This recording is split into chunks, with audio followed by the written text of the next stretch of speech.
Hello दोस्तों, welcome to my YouTube channel Global English Academy. दोस्तों, मैं सोनू सर आपके सामने दोबारा हाजिर हूँ एक नए कंटेंट के साथ। दोस्तों, आज हम जो स्टडी करने जा रहे हैं एसएससी सीजीएल 2025 बैच को, और इस बैच के अंदर हम जो डिस्कस करेंगे वो 24 सितंबर 2024 एग्ज़ाम को करेंगे।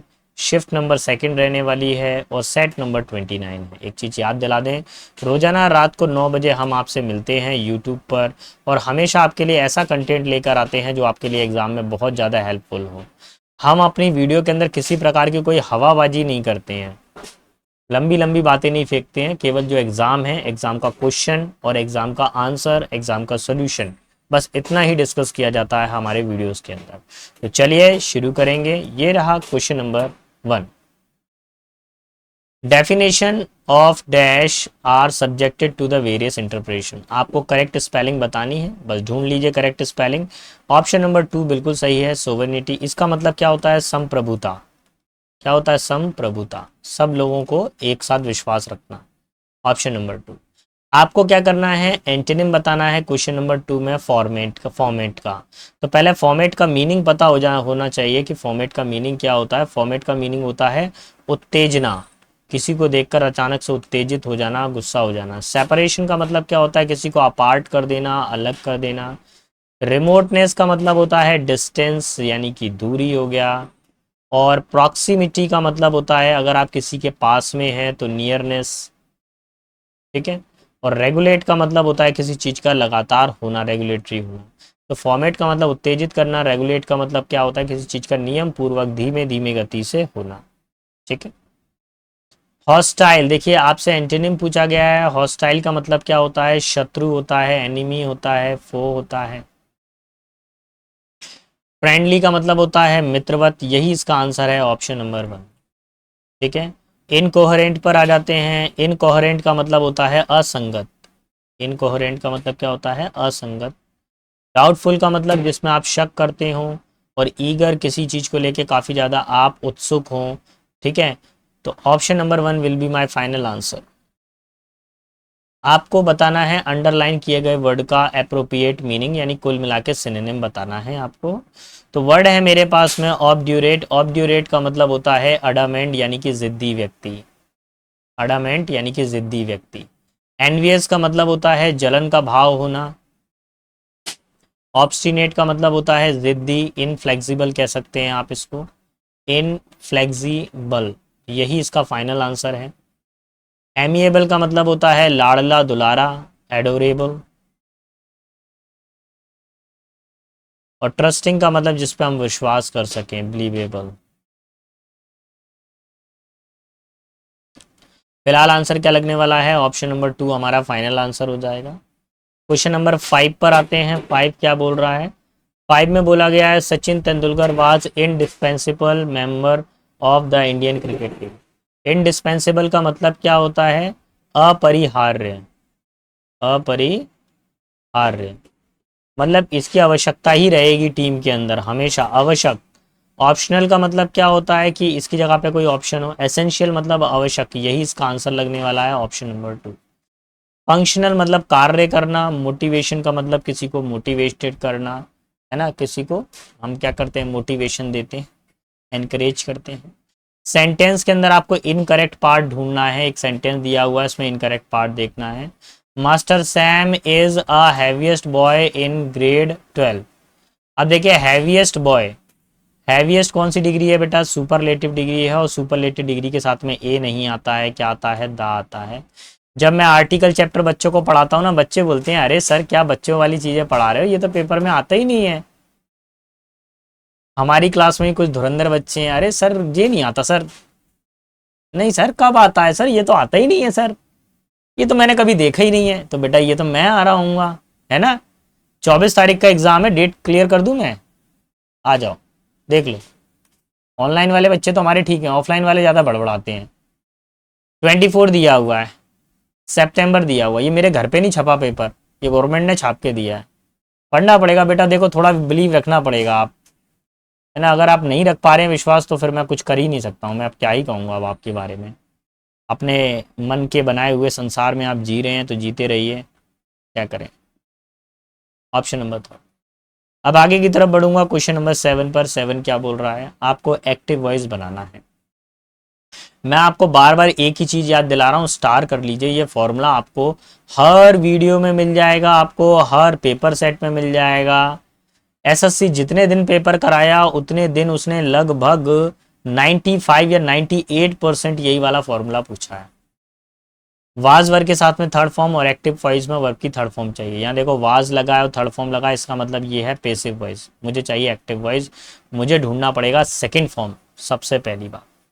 और देखिए यहाँ पे ध्यान रखिएगा, बाय द गवर्नर, ये मेरे पास में सब्जेक्ट है तो द गवर्नर से सेंटेंस शुरू होना चाहिए। ठीक है, हो रहा है द गवर्नर से सेंटेंस शुरू। लेकिन यहाँ वाज गिवन है, गिवन की सेकंड फॉर्म गेव होती है, यहाँ रिवार्डेड दिया हुआ है, गलत है। फॉर इस कंट्रीब्यूशन कैसे शुरू हो जाएगा, गलत है। थर्ड फोर्थ वाले में रिवार्डेड से शुरू हो रहा है, गलत है। थर्ड वाला ही सही है, द गवर्नमेंट गेव। गेव कौन सी फॉर्म है, सेकंड फॉर्म, और यही तो हमको चाहिए थी। Option number third will be my final answer. Clear. Question 8 पर आते हैं। वन वर्ड सब्स्टिट्यूशन बताना है। एनीथिंग पर्टेनिंग टू कैट्स, जो बिल्लियों से जुड़ा हुआ हो उसको क्या बोलते हैं। तो पहला आ जाइए टॉरेंट। टॉरेंट का मतलब होता है वृषभ यानी बैल से जुड़ा हुआ, बैलों से जुड़ा हुआ या ऑक्स से जुड़ा हुआ संबंधित। बोवाइन का मतलब क्या होता है, गाय से संबंधित, गौवंश। कैनाइन का मतलब क्या होता है, डॉग से संबंधित। और फेलाइन का मतलब क्या होता है, कैट से संबंधित। तो यही इसका आंसर है, ऑप्शन नंबर 1। अगेन मैं एक ही बात कहूंगा, ये मैं करवा चुका हूं, मेरे पूरे के पूरे पीडीएफ में डला हुआ है, पूरे के पूरे वोकैब फाइल में पड़ा हुआ है। Rahul won the extempore competition. Extempore का मतलब क्या होता है, बिना तैयारी के किया गया competition. He is lucky to be blessed with a gift of gap. Gift of gap का मतलब होता है बोलने की कला, बोलने की कला। भैया मैं दोबारा से एक ही बात कहूंगा, अगेन मेरे पीडीएफ में पूरा डेटा पड़ा हुआ है, आप यूट्यूब चैनल पर भी देख सकते हैं। यूट्यूब चैनल पर भी ये फ्री सीरीज पड़ी हुई है, मैं कोई चार्ज नहीं कर रहा हूँ, मैं फ्री ऑफ कॉस्ट वोकैब दे दी है। अब आप पढ़ लेते हो तो ठीक है, नहीं पढ़ पा रहे हो तो भैया मैं कुछ नहीं कर पाऊंगा, पढ़ना पड़ेगा आपको। Option number third will be final answer. 10 पर आ जाइए। अब भैया सबसे खतरनाक वाला होने वाला है, 10 वाला क्वेश्चन। मतलब अगर मेरे को पहला एक लेटर मिल गया तो मैं पूरा का पूरा बना सकता हूँ, क्योंकि सेंटेंस की शुरुआत में ए है, यहाँ बी है, यहाँ सी है, यहाँ डी है। एक ही ढूंढना है, ऐसा वाला कभी भी मिल जाए तो उसको फ्री इट समझा करिए। देखिए एट एक प्रोनाउन है तो शुरुआत में प्रोनाउन नहीं आएगा, बी वाले में एट एक प्रोनाउन है, शुरुआत में प्रोनाउन नहीं आएगा, तो ए वाला कैंसिल करिए, ये वाला भी कैंसिल करिए। The physical benefits of yoga can. देखिए बेटा ये पूरा एक सब्जेक्ट है, the physical benefits of yoga can. हाँ सी से सेंटेंस शुरू हो सकता है, डी वाले में इट लगा हुआ, डी से सेंटेंस शुरू नहीं होगा, तो ऑप्शन मेरा कौन सा लगेगा, सी से सेंटेंस शुरू होगा। ऑप्शन नंबर 4 मेरा फाइनल आंसर हो जाएगा। चेक कर लेते हैं। The physical benefit of yoga can be enjoyed for a life time without risky और इंजरी। देखिए बोला गया है कि योगा का जो बेनिफिट है हम लाइफ टाइम ले सकते हैं बिना किसी रिस्क के और बिना किसी इंजरी के। फिर बी आ रहा है, it is only required frequent practice for the proper body motion. इसमें हमको क्या करना पड़ता है, बॉडी मोशन का प्रॉपर प्रैक्टिस करना पड़ता है, ब्रीथिंग टेक्निक्स इसमें लगती हैं। ठीक है, उसके बाद में आएगा हमारे पास में D, it regulate the relationship between the body intellectual and spirit. ये क्या करता है, शरीर के साथ में, बुद्धि के साथ में और आत्मा के साथ में तालमेल बिठाता है। और लास्ट फोर्थ आ गया, it regulates the operation of all body organs and protect the body and mind from becoming unbalanced and as a result of the negative circumstances and unhealthy lifestyle। देखिए ये कुल मिला के क्या करता है, हमारी सुरक्षा करता है, किससे, नेगेटिव इमोशन से, नेगेटिव एनवायरमेंट से हमारी सुरक्षा करता है और हमें हेल्दी वेल्दी वाइज रखता है। Option number 4। हाँ भैया सिनोनिम आपको बताना है। कैस्केड का मतलब क्या होता है, झरना, पानी का झरना देखा है आपने वो। क्रिटिसाइज का मतलब किसी की आलोचना करना होता है। आर्केड का मतलब होता है गैलरी, लेकिन ये कैसी गैलरी, जिसमें पौधे लगे हुए हों, पेड़ पौधे लगे हुए हों, उनसे बनी हुई गैलरी। वाटरफॉल का मतलब होता है झरना, तो यही इसका फाइनल आंसर है। गार्डन का मतलब आपको मालूम ही है, बागीचा। ठीक है, सेकंड वाले पर आ जाइए। करना है यार,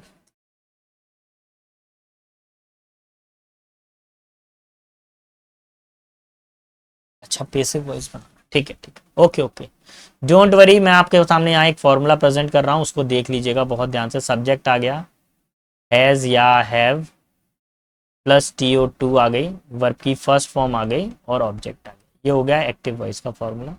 हम जा रहे हैं पैसिव वॉइस में। पहले मेरे को ऑब्जेक्ट रखना पड़ेगा, ऑब्जेक्ट यहाँ सब्जेक्ट बन जाता है, हैज़ और हैव रखना पड़ेगा, फिर TO2 रखेंगे और फिर यहाँ पर आएगा बी, टू बी, बी के बाद में आएगी थर्ड फॉर्म, फिर बाय और देन सब्जेक्ट। ये फॉर्मेशन हमको चाहिए, ठीक है। तो कुल मिला के हमको ये मालूम है कि हैज़ टू बी में बदलता है, तो यहाँ पर हैव टू है, घबराएंगे नहीं, वर्ब की फर्स्ट फॉर्म दी हुई है।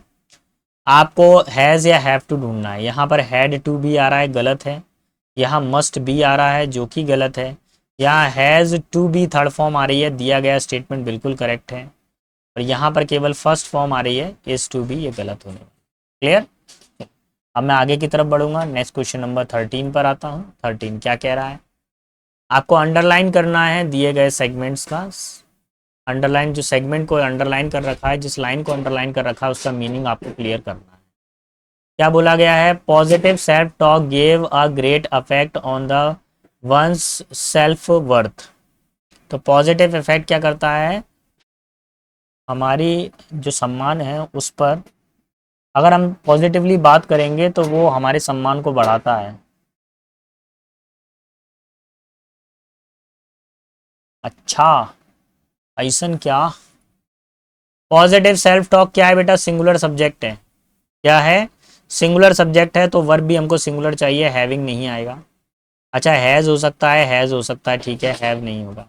अब अफेक्ट और इफेक्ट में से एक चीज़ उठानी पड़ेगी, इस तरह पे उठाएंगे इफेक्ट। इफेक्ट का मतलब होता है परिणाम।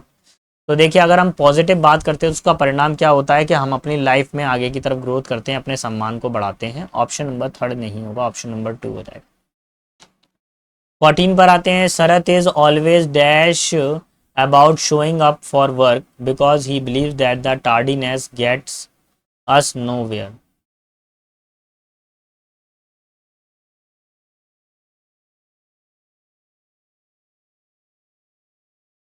शरत क्या करता है, अपने काम के प्रति हमेशा कैसा रहता है वो, क्या आलसी रहता है। काम के प्रति हमको क्या आलसी रहना चाहिए, बिल्कुल नहीं। ड्रॉसी का मतलब होता है स्लीपी, तो ये तो हो नहीं सकता। काम के प्रति हमेशा हर चीज को क्या हमको सेलेक्ट करते रहना चाहिए, भैया काम मिल गया तो हमको करना ही पड़ेगा।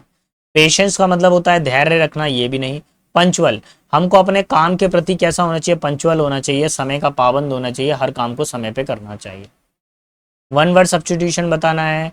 That which is no longer existence, जो लंबे समय तक ना रहे उसको क्या बोला जाता है। वेनिस्ड का मतलब क्या होता है, गायब हो जाना, disappear.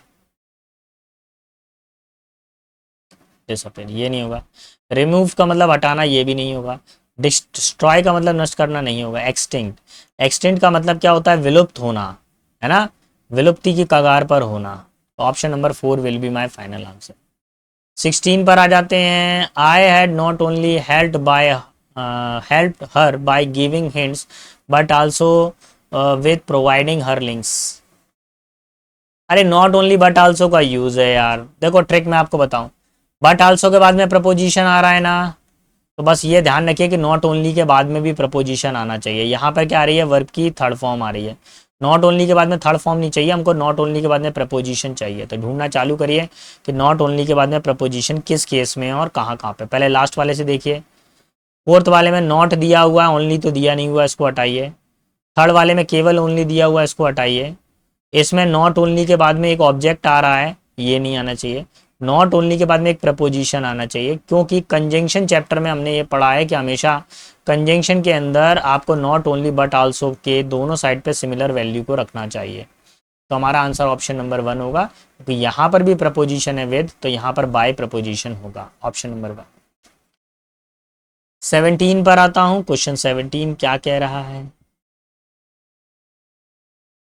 Neena has not yet learn how to straighten up and fly right. Nina ने अभी तक नहीं सीखा है कि कैसे चीज़ों को सुधारा जाए और किस तरीके से अपने बिहेवियर में भी बिहेवियर को सुधारा जाए और कैसे तरक्की की जाए। Be a professional flying aircraft, नहीं। Forget the wrong doing of other, दूसरों के जो है गलत कार्य को भूल जाना नहीं। इम्प्रूव्ड हर एब्सर्ड बिहेवियर, अपने दुर्व्यवहार को बदलना। और एक्ट सीरियसली, लापरवाही से सीरियस हो जाना। ठीक है, option number third will be final answer, बाकी नहीं बनेंगे। ठीक, 18 पर आ जाइए। Deepak is studying BTech at IIT Delhi to become engineer. Deepak क्या कर रहे हैं, बीटेक की स्टडी कर रहे हैं आईआईटी दिल्ली के अंदर इंजीनियर बनने के लिए। 18 नंबर क्वेश्चन में कैसे करेंगे सॉल्व बताइए। To become the engineer, the engineer ठीक नहीं होगा, क्या आएगा, एन इंजीनियर। अगेन मैं एक ही बात कहूंगा, बच्चे आर्टिकल चैप्टर को हल्के में लेते हैं और आर्टिकल चैप्टर वाले क्वेश्चन आ रहे हैं भारी भारी। ऑप्शन नंबर थर्ड, ठीक है, एन इंजीनियर, द इंजीनियर नहीं। Dealing with the things in practical और सेंसिबल वे, किसी भी चीज के साथ में प्रैक्टिकल व्यवहारिक और समझदारी के साथ में डील करना, उसको क्या बोला जाता है। तो पहला होता है स्टोइक, स्टोइक का मतलब होता है इनडिफरेंट यानी उदासीन। स्केप्टिक का मतलब क्या होता है, जिसमें डाउट हो किसी चीज को लेकर, डाउटफुल हो वो।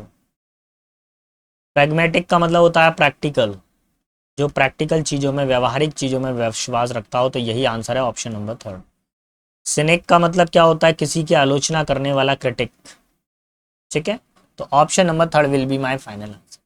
क्वेश्चन 20 पर आते हैं। इनकरेक्ट स्पेलिंग बतानी है। गिल्टी की स्पेलिंग सही है, एडमिट की सही है, एग्री की सही है, अटेम्प्ट की स्पेलिंग गलत है। क्या स्पेलिंग होनी चाहिए अटेम्प्ट की, डबल टी आता है बेटा अटेम्प्ट में। Option number one will be my final answer. सबरे मीनिंग देखिए, गिल्टी का मतलब होता है दोषी होना, एडमिट का मतलब होता है अपनी बात को एक्सेप्ट कर लेना, एग्री का मतलब भी किसी चीज़ को एक्सेप्ट कर लेना, और अटेम्प्ट का मतलब होता है प्रयास करना, ट्राई करना।